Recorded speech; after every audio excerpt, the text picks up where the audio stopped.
What's going on, guys? It's J-Wall coming to you with the first video of a new series that I'd like to remain ongoing.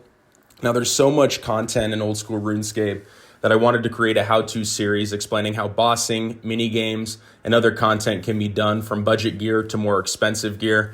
Now, obviously, the term budget gear is subjective, so my intention would be to keep all setups within these categories: under 20 mil, 20 mil to 100 mil, and 100 mil plus. Now, I don't have the bank to afford the Twisted Bow, Tumikin Shadow, or Scythe, so I'm going to exclude those from this series because I want this guide to be for the majority of RuneScape players with the goal to help you try out new content and not be intimidated by it. So without further ado, let's get right into the video. Okay, so the first thing that I wanted to do was just explain the 4 different attacks that Vorkath has that we need to be aware of. So the first one is a purple fire attack. The next one is an orange fireball that Vorkath shoots up into the air. The third one is an acid attack where he'll shoot acid up into the air and it'll land on the ground near you. And the fourth one is a white fire attack. Okay, those are the 4 that you need to pay attention to. The other ones that are on this list, you're going to take some unavoidable damage, but we're not worried about them. Here is a list for the recommended equipment for melee when fighting Vorkath that I pulled off of the RuneScape wiki. Now, if there's certain items when I get into the gear setups and inventory tabs that you feel you can afford or can't afford, just feel free to mix and match. The first thing I want to do is explain the gear setups, and then I'll get into the inventory. So for the left side, this will be our lower budget setup. It's going to cost 19 mil. We're going to have the Helm of Nada's Knot, Obsidian Armor, the Osmundton's Fang, the best defender that you have, the best gloves that you have from Recipe for Disaster, and the Berserker Ring. Now for the next slot, we're going to want to keep the Salve Amulet EI. It's going to be the best in slot. For the middle column, this one's going to cost 94.7 mil. We're going to have the Serp Helm. We've upgraded to Bando's Armor, and we've also upgraded to Ferocious Gloves. So that's the big difference there. And then on the right side, this setup is going to cost 239 mil. That is including the current cost of the Avernic Defender. And the upgrades that we made are going to be the Nada's Knot Face Guard. We've upgraded to Primordial Boots. And we've also upgraded to our best in slot weapon, the Dragon Hunter Lance. Now, looking at the inventory setups, they're very similar across the board with just a few exceptions. In the top left, we have a Slayer Staff, which allows us to auto-cast Crumble Undead during the fight. And with that, we have a rune pouch that has Law Runes, Dust Runes, and Chaos Runes. For the potions, I have a Divine Super Combat, an Extended Anti-Fire, and an Anti-Venom Plus, along with some Prayer Pots or Super Restores. I have Manta Rays and Karamguans, and the reason I have both of these is just in case I need to combo Eat to heal up quickly during the fight.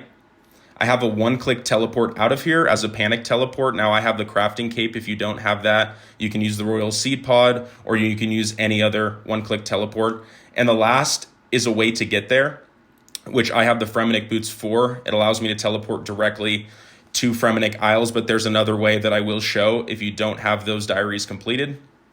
And really the biggest difference with the middle setup is that I've removed the Anti-Venom Plus and replaced it with a Serp Helm, and that just frees up an extra inventory slot, as well as I have added the Bando's Godsword as a way to lower the defense using a special attack, lower the defense of Vorkath. I'm going to show you 3 different ways that you can get to the boss. The first way being the Fremennik Sea Boots teleport, which will take you to the center of Relica, and all you have to do is run north until you find Torfin on the dock here, and he will take you to Ungale, which is where the boss is. All you'll do from here is run north, and you will see our entrance to the boss's lair. The next method is going to be the second quickest method, and what you're going to want to do is teleport to your house and make sure that you have a portal that has Lunar Isle attached to it. So I have the Portal Nexus. I click over to Lunar Isle, and you're going to run over to the bank here. And when you use the bank, what's going to happen is the people here are going to kick you back over to Relica, which would be the next quickest method. All right, and then the third way to get there is going to be using a Relica teleport. And this will take you just outside of the house portal, and all you're going to do is run north until you get to the dock and travel with Torfin over to Ungale. Okay, so for the first fight, we're going to be in our budget setup, as you can see here. And the first thing you want to do, make sure that your Slayer staff is set to auto-cast Crumble Undead, which we do. Next thing you want to do, make sure that your quick prayers are set to protect from magic and piety. Now, if you don't have piety, just use the best attack and strength prayers that you do have. And the last thing, make sure that your run is actually toggled to walk. It'll make sense as we get into the fight, but it just causes problems if you have your run on. Like I said, it'll make sense when we get into the fight. So go ahead and drink a dose of your Divine Super Combat, an Extended Super Anti-Fire, and an Anti-Venom dose. And we'll go ahead and walk in. Now go ahead and we'll turn our prayers on and we'll poke Vorkath. Now I'm going to try to do the best I can to walk through this in real time. Go ahead and attack Vorkath. So that first one turns our prayers off. We just flick it right back on. I'm not worried about those attacks, his melee attacks. We're going to take damage. It's unavoidable. But there's only a few attacks that we really are worried about. Again, turned off our prayer. We turn it right back on. So this brings out the spawn. We switch to our Slayer staff, and because it's auto-casted, makes it super easy for us to hit it.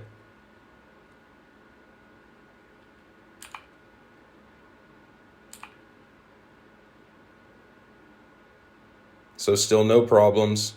We're taking some damage. It's unavoidable.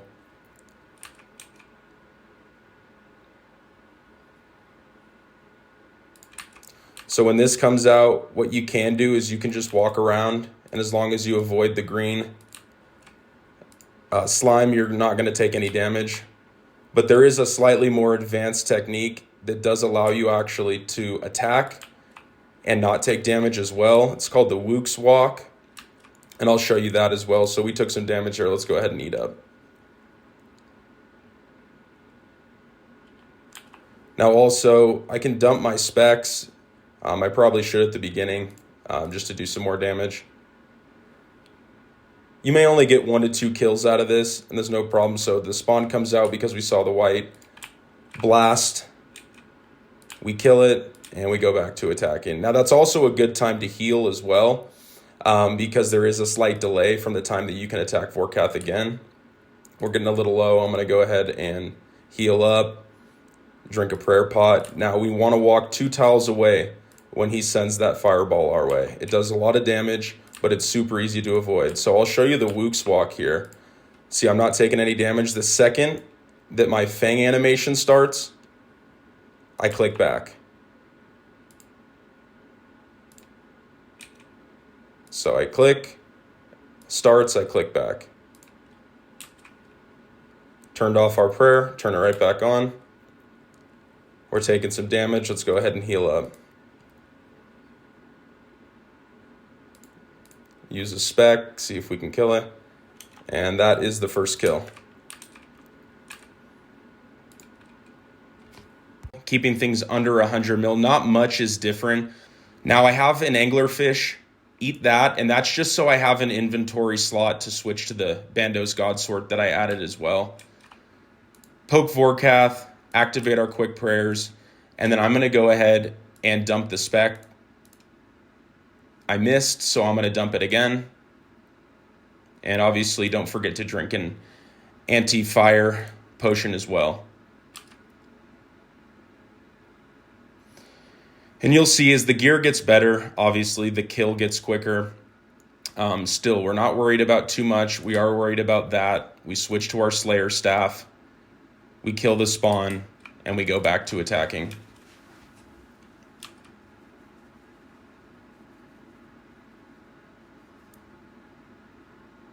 So here comes the fireball. We step 2 tiles away.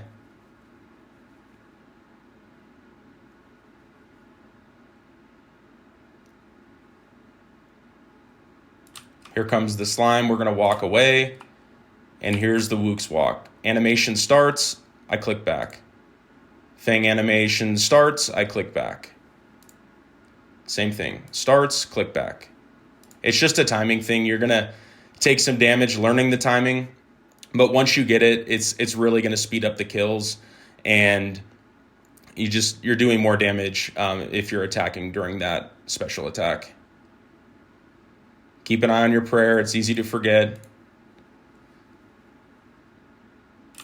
Fireball, walk 2 tiles away. Here comes the spawn with the white Dragon's Breath, and we just switch to our Slayer Staff and kill it. Super easy.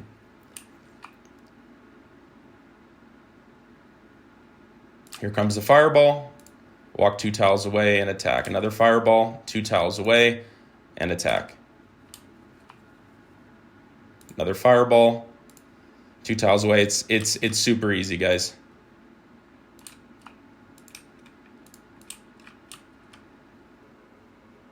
Drink all the potions. Let's poke Vorkath, and we'll get ready to dump our spec. Now, if the first spec hits a 0, which it doesn't there, if it does hit a 0, just go ahead and use the spec again. It does no good if you hit a 0 in terms of lowering his defense. So I just suggest using it because you never know. And it's just better. The kill goes by faster. So here comes the Venom. Let's step away and walk back. Now with the Lance, it's the same thing. We're just waiting until we see the animation or the XP drop, and then we're clicking back, right? So XP drop, click back. Or if you want to look at your Lance attack, click back. And I take no damage. It's just a timing thing. It takes some time to get used to. You're going to take damage. You might die because of it, but in the long run, it's going to make the kills go by way faster. Again, we're not worried about any of the attacks. We're going to take damage. The only thing we're worried about is this attack, this white Dragon's Breath. We switch to our Slayer Staff. We attack him. We are worried about the purple Dragon's Breath. That's just going to make sure that we hook our prayers back up. And then obviously this Fireball, we want to make sure we walk 2 tiles away. There's the purple Dragon's Breath. We put our prayers back on. The Fireball, we walk away. Here comes the slime. This one we're worried about. Let's go ahead and again, see if we can do this. So I missed the click there. Here comes the attack, and I walk back. Here comes the attack right here. Walk back. Attack, walk back. And that was the kill. Much faster, obviously, with better gear. Well, guys, that's the end of the video. Thank you for staying till the end. If you guys found any of this information useful or helpful, please hit the subscribe button and the like button. It really helps me out. I'm looking to put out at least 1 video a week with some new content just to make it less intimidating and less confusing. And at the same time, if you guys have any feedback on this video, if you think it's too long, too short, or you want me to add anything in, please drop a comment down in the comment section and I'll read each and every one of them. Thanks, guys, and we'll see you soon.